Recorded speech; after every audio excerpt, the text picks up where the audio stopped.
Hey guys, welcome back to another video. It's your man Jay. Today, Corvette talk. So it seems like the market is now flooded with a lot of Corvettes on the lot. And people are, it seems like it's different from when the Corvettes, last year's model, it was a lot of hype behind it. It was this huge demand and people were paying 50 to 100,000 over. That doesn't seem to be the case this year for the 24 model. I think with the price increase and then, the games that dealers played initially, it's not a good look. They're having trouble selling these vehicles.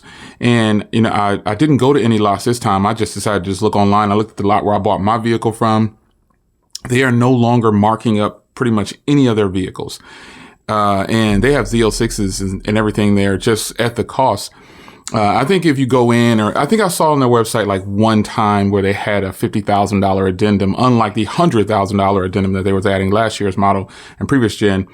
And now when I go on there, I don't see any addendums. So they were even discounting the C8 Stingrays about $1,500 to $2,000 last week or the week before. So I think these dealers are going to be stuck like Chuck for a while. There's some dealers where they are now advertising we are selling the C8 Corvettes for under MSRP. That is a shift. That is a shift because dealers played so many games with consumers, and consumers wised up and said, I'm not paying this money. I'm not going to pay you 10, 20,000 over just for this vehicle. And, I don't feel sorry for the people that paid 10, 20,000 over and they still have those vehicles. They'll try to convince you that they made the right choice and over time it balances out. But the fact of the matter is they paid over. I was watching someone and it was a couple of different people I was watching them. They were basically trying to justify, them spending the 10, 20,000 over, that it was actually okay because for what people are paying current day, it balances out. Well, you can look at it that way if you want to, but the fact remains is if you paid 10,000, 20,000 over for those cars for any vehicle, you're in the red already. You're not in the black. You're financing negative equity because there is no guarantee that vehicle is going to appreciate. Unfortunately, we did run into a situation. This is the way our world is. We run into a situation where people buy something and they'll buy a few of them. This isn't new, but it's crazy to see it on vehicles, people wanting to flip them. And now dealers are saying, we're going to penalize you if you sell this car early. I just think that's totally wrong. I think when you buy the vehicle, you can do what you want with it. But dealers now have a lot of Corvettes. I mean, a lot. I haven't seen this many Corvettes on the lot in a long time. And I was checking things out, man. Let me go to one of the sites here. I was checking things out and I was like, wow, there are a lot of Corvettes on these lots. They can't get rid of them fast enough. This one particular lot they're all 24s. They were discounted. They have 6 Stingrays and they have, 3 Z06s. So now they've updated their website and some of the Z06s don't have an addendum, but now that $100,000 addendum, they have some of them down to 50,000. Now I looked in here the other day and it wasn't like this, but they do have some Z06s. They have 3 Z06s, and one of them has a $50,000 addendum and the other 2 don't. And then they actually have some Stingrays. The 3 LTs have a $20,000 addendum, but the 1 LTs and 2 LTs do not. And some of them are also selling below price. I don't feel bad for the dealers that shafted consumers, telling people it's a demand. I just think that if you weren't smart enough to not pay the overage, that's on you.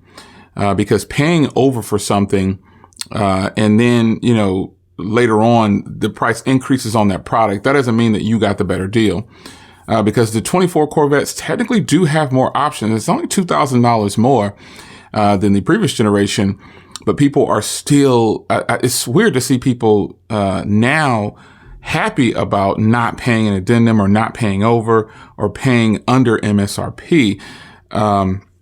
Because really the dealers are making money.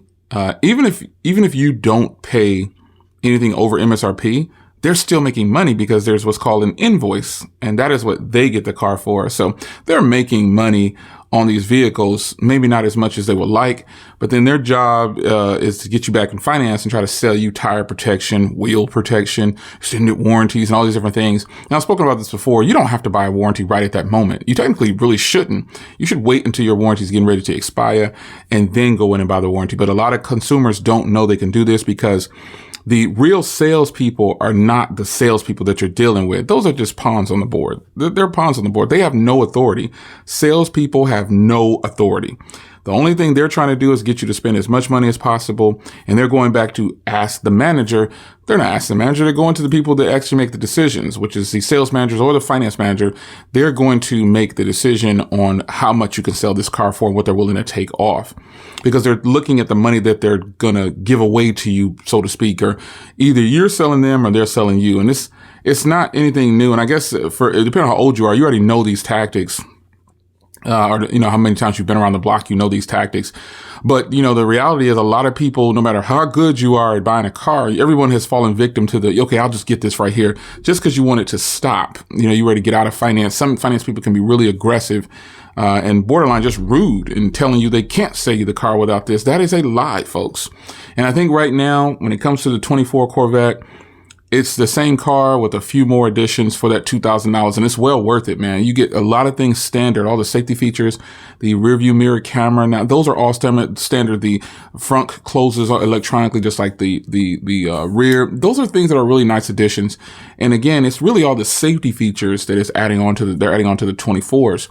Well, am I happy that I sold my 23 Corvette when I did? Yes, I am, because the truth of the matter is I sold mine at a time where I wasn't getting ripped off, but I also wasn't making a lot of money on the sale. I made a little bit of cash on the sale of my vehicle. But I didn't make the big dough like people did initially for the 2020 and 2021 and partially 2022 models. They made the most money by flipping their cars, but I had no intentions on flipping my car. My intent was to keep the vehicle and just keep it. I bought it outright.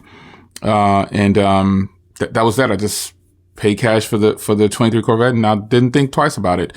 But then I started to look at the E-Ray, and I said, man, I really got to get this E-Ray. I really want this E-Ray. And then, a few other things with, owning that Corvette, long road trips became kind of painful for me, in my back. But, that's just a part of owning a Corvette, I guess. But, I think I sold my Corvette at the right time, because I didn't lose, but I didn't win big, And when I sold my Corvette, it sat on the lot. They couldn't sell it for maybe about a month.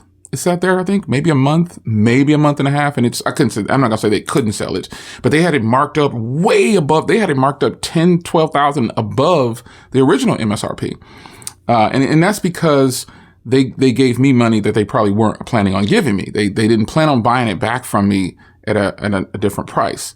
And they went back and forth on that. They didn't, the guy didn't want to do it, but got it done. So I'm not disappointed that I sold my 23 Corvette, because at any given time now I can get a 24 Corvette, but it's nothing different. There's no point in me doing that because I've already experienced that vehicle. And I know that buying a 24, it's no bigger inside. And I'm speaking directly about the Stingray that I had. Buying another 24 Stingray, it's no bigger in dimensions in the interior than the one I just sold several months back. So it will just be me buying it just to buy it because it's a 24 and it's got some extra features, I guess. I don't know.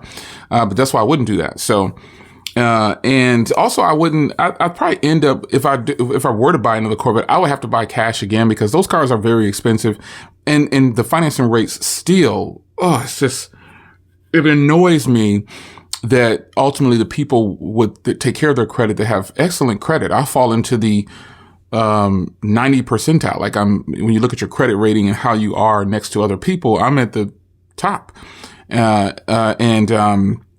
We still don't get any perks. We don't get any kind of perks or anything for taking care of our credit and, being responsible. And I was talking to this guy, and it's kind of sad. He was like, yeah, I mean, you're not the easy customer you think you are. You're always trying to negotiate the price down on vehicles. You don't want to add this. You don't want to add a warranty. You don't want to add this. I'm like, wow. So you just want a bunch of people to sucker into things that, they don't need, and I was like, hey, it's a business. I get it. If people are crazy enough to do those things at this point in the game, then they're responsible for their own actions. They need to take them. So with me, I don't have any intentions on buying another Corvette. I'm trying to go in a completely different, I'm going in a completely different direction with the next vehicle that I purchase. And like I said before in another video, I am still on the E-Ray list.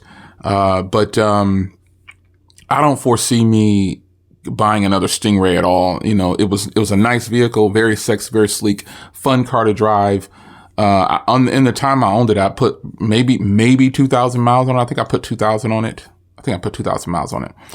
But the 24 Corvette does have some things that are up. And now I remember when I made a video talking about how the 23 Corvette 1LT, was the smartest purchase. And it's even more realistic for it being a smart purchase now with the 1LT for the 24s, because they've added a lot of things that probably should have been on the 23. And charge $2,000 more, basically $1,800 to $2,000 more. That's really the smart purchase now. You really don't need any of those other options, because the rear view camera alone is something that people were kind of talking about. And then the safety features. I mean, you also get the new Google interface on there. People aren't talking about that, but you get a new interface on the 24 Corvette. You get the Google integrated now, just like you have on some of the other vehicles. So on mine, I had navigation, but it wasn't the Google integrated navigation. It was the they gave me navigation through, like, it was like Discovery Plus or something in the car. You've seen the application if you have a 23, and I wasn't paying for that. They gave it to me at no cost. It was on the car at no cost. It was activated, and the whole time I had the car, I used it if I wanted to, or I just used the Android Auto or Apple CarPlay. But the new vehicles have the Google interface, but that also is not good, because it plays on the fact that they're charging you more than likely somewhere in the pricing to keep that service active. Like on the GMC trucks and the Sierras, and the Chevys, where they have the new infotainment center, you have to pay to have that on there. So that's the part of the game. Streaming services are kind of taking over. They're getting every bit of money out of you that they can. So the Corvette 24 is the 1LT, to me, is still the smartest option. If I just had that urge to go back, that's what I would get. I would get a 1LT, possibly a convertible, maybe, but I don't think I would do anything above 1LT. I just don't see the point in it. So, but yeah, the Corvettes now seem to be. I was looking for taking delivery videos of 24s. There are not very many out there. And a lot of people don't put their business online. They don't put their deliveries online. I get that. But I'm pretty sure Chevy is not selling as many Corvettes. And if they are moving the units to the dealers aren't moving them. The car lots are flooded right now, folks.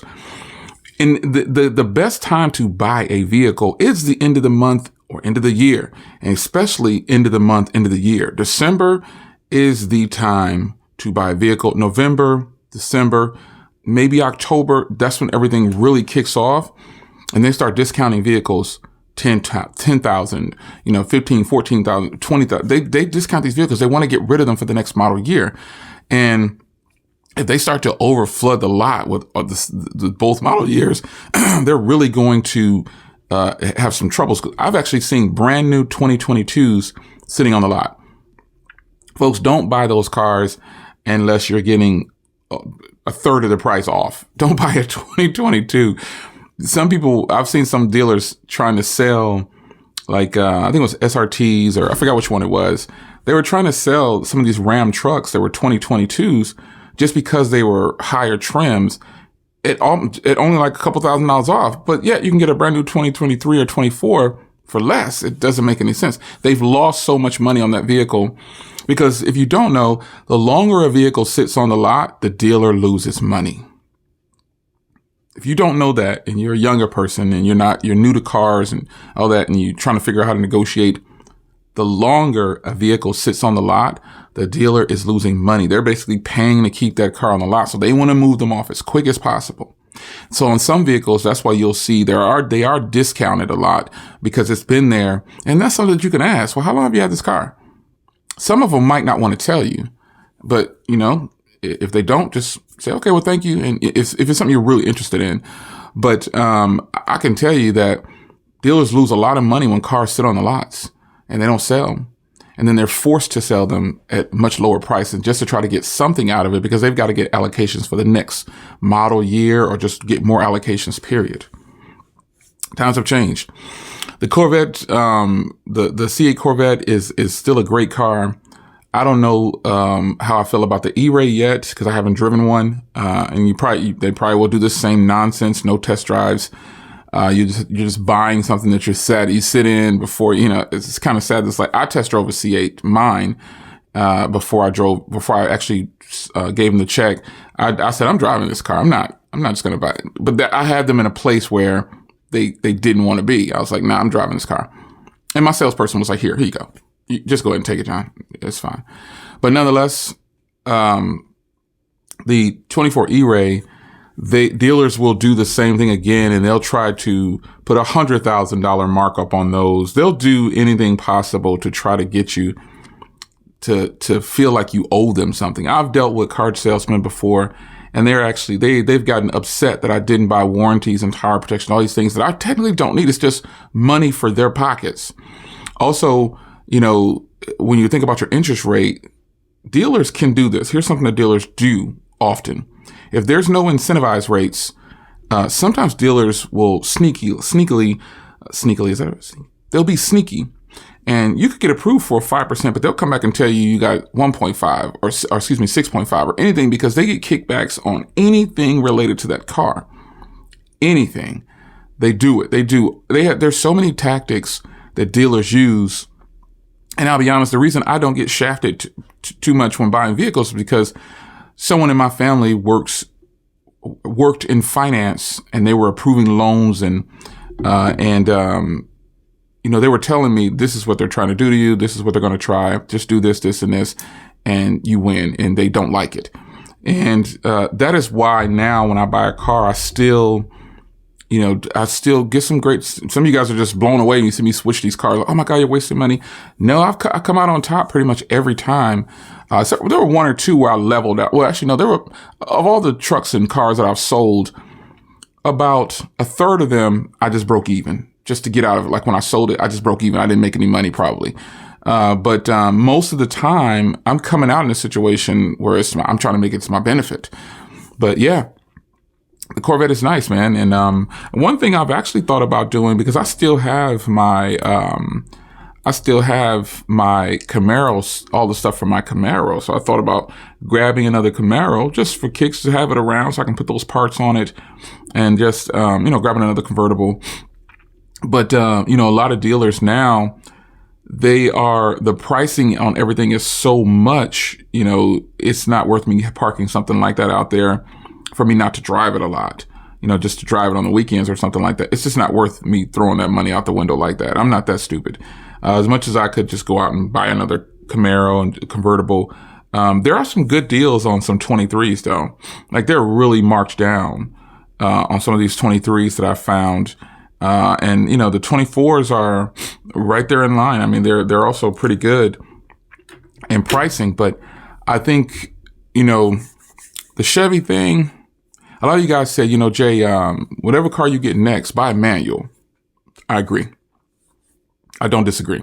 Because I've been test driving these Mustangs, and oh my God. Well, I didn't. I test drove one, and then I went back and talked to them again. And, they were like, hey, you really should take this home. I'm like, oof, okay. And the 24 Mustang is actually pretty hot, man. I mean, that's a car that's top of the radar. But nonetheless, the Corvette, man, is a great car. Congrats to all the people that actually got a 24 Corvette, or you still have your current Corvette. I look at all these things. It's just stuff. I've always said that to you. That's just how I am. It's just stuff. I want to experience as many things as I can and get a feel for it and just have a good time with all these car things. I'm not like locked in on one brand. I've never been like that to where I'm just going to stay with one brand. I'm going to try everything possible. It's got to have fun with this stuff because it's just stuff. It's your man, Jay. Hope you guys enjoyed. Do you have a 24 Corvette? How do you like it? Did you keep your same Corvette? Did you keep your Corvette? Did you sell your Corvette? Because the intentions of me selling my Corvette before I get out of here is just to put the money towards the E-Ray. That's all. The E-Ray is a long way out. And I haven't checked where I am on the list because they said they'll call me, and I know it's going to be a long wait. And, you know, the guy was like 6 months to a year, so I'm not going to be calling him, hey, is the list move? Did my name go up? It doesn't matter. If it went up 2 spots, it doesn't matter because I'm not getting an order right now. So it's your man Jay. Hope you guys enjoyed, and I'll see you in the next video. Take care.